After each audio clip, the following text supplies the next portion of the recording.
যে তিনটা ভূমিকম্প এখনো আসা বাকি আছে। নবীজি বলেছেন একটা পৃথিবীর পূর্ব দিকে হবে। পূর্ব দিক কোন দিক? এই যে Indonesia, Malaysia, Bangladesh, Pakistan, Myanmar, আপনার শ্রীলঙ্কা, এই পুরো কন্টিনেন্ট পূর্ব দিক, পৃথিবীর পূর্ব দিক। কোন কান্ট্রি এটা তো বলা হয়নি, পূর্ব দিক বলা হয়েছে।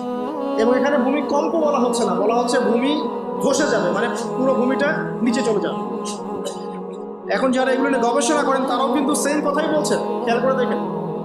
তারা হয়তো বিজ্ঞান দিয়ে ব্যাখ্যা করছেন, কিন্তু হাদিসে কিন্তু এটা বলা হয় যে তিনটা ভূমিকম্প এখনো আসা বাকি আছে। নবীজি বলেছেন একটা পৃথিবীর পূর্ব দিকে হবে। পূর্ব দিক কোন দিক? এই যে Indonesia, Malaysia, Bangladesh, Pakistan, Myanmar, আপনার শ্রীলঙ্কা, এই পুরো কন্টিনেন্ট পূর্ব দিক, পৃথিবীর পূর্ব দিক। কোন কান্ট্রি এটা তো বলা হয়নি, পূর্ব দিক বলা হয়েছে। এবং এখানে ভূমিকম্প বলা হচ্ছে না, বলা হচ্ছে ভূমি ধসে যাবে, মানে পুরো ভূমিটা নিচে চলে যাবে। এখন যারা এগুলো নিয়ে গবেষণা করেন তারাও কিন্তু সেম কথাই বলছেন, খেয়াল করে দেখেন।